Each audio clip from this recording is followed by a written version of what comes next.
Jamaah yang dirahmati Allah, pemirsa Rauha TV, pemirsa Madu TV, pemirsa di rumah yang mudah-mudahan dirahmati Allah Subhanahu wa taala. Kita berada pada ujung tahun Masehi.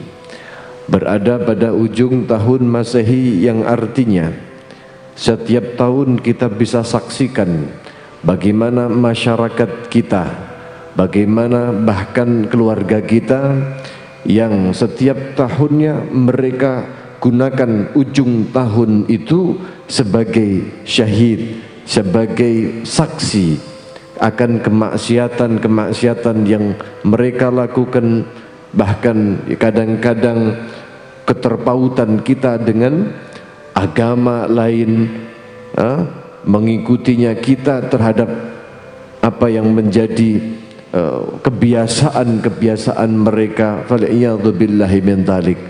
Kalau kita lihat dan kita cermati siapa yang banyak merayakan pada malam terakhir atau malam penghujung dan awal daripada malam pergantian tahun adalah mereka umat Nabi kita Muhammad sallallahu alaihi wasallam. Seakan-akan bangga benar dengan mengikuti tradisi orang-orang fasik, tradisi orang-orang yang jauh dari Allah Subhanahu wa taala. Bangga melakukan yang demikian itu tanpa merasa berdosa, walaupun pada hakikatnya orang ini telah menjadi musyrik, telah menjadi orang-orang yang mensekutukan Allah Subhanahu wa taala. Fal'iyadzubillahi min dzalik. Maka sebentar lagi kita itu mendapati pergantian tahun. Kalau mau melaksanakan sebuah acara pada malam hari itu, ya tentunya acaranya adalah yang berkaitan dengan zikir, yang berkaitan dengan ilmu, yang berkaitan dengan sesuatu yang positif. Itu kalau ingin merayakan, dan itu pun bukan untuk merayakan, akan tetapi untuk memberikan stabili, untuk menyetabilkan agar supaya tidak semua pada malam hari itu orang-orang bermaksiat, orang-orang lupa dari Allah. Jadilah orang-orang khusus pada malam hari itu, di mana orang lupa, kau sedang ingat kepada Allah, menjadi orang yang paling diutamakan oleh Allah Subhanahu wa taala. Afdalul dzikri adz-dzikru 'indal ghafilin.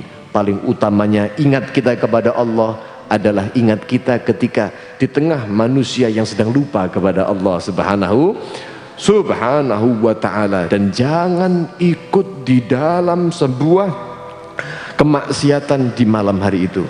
Ini anak-anak muda ini, ya, hati-hati, tidak usah ikut warwer, mboten usah ikut kesana kemari yang nggak jelas, ya, mboten usah. Kenapa? Karena tahu nggak, kita ini masa pandemi, pemerintah alhamdulillah ini ya ada hikmahnya.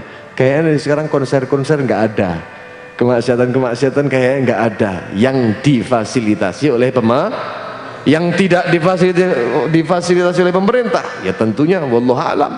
Kita lihat besok apakah masa pandemi semacam ini majelis-majelis taklim banyak dibatasi, masjid-masjid banyak dibatasi, kemudian mereka punya udzur kadang-kadang gak Jumatan. Kenapa? Katanya fatwa MUI. Wah, kita kalau sedang begini gak apa-apa, gak hadir Jumatan. Kadang-kadang dia punya beralasan seperti itu. Wah, masa-masa seperti ini ditekankan untuk tidak datang ke pengajian. Tapi malam tahun baru ngeledek, ternyata selama itu dia mengikuti nafsunya. Ternyata yang cocok dengan nafsunya ia jalani, yang bertentangan dengan nafsunya dia siap menentangnya. Ini kita coba lihat nih bagaimana masyarakat di Kediri. Ayo kita coba lihat bagaimana nanti tahun baru. Masih ada nggak orang yang suka berame-rame kemudian sampai kepada mabuk-mabukan dan lain sebagainya. Kita lihat ya, mudah-mudahan diselamatkan betul. Kenapa? Karena memang kata para ulama, termasuk min akbaril ma'asi, termasuk maksiat yang besar, termasuk maksiat yang sangat luar biasa adalah maksiyah, sebuah maksiat yang yaf'alahan nas fi ayyamil ibtila, yang dilakukan oleh manusia pada hari-hari Allah sedang uji dengan balaknya. Allah uji dengan balaknya, Allah uji dengan pandemi, Allah uji dengan virus, Allah uji kondisi masyarakat kita dengan seperti ini. Kemudian dia malah justru bermaksiat kepada Allah Subhanahu wa ta'ala, termasuk kemaksiatan yang besar. Fal'a'yadhu billahi min dzalik. Mudah-mudahan Allah selamatkan kita.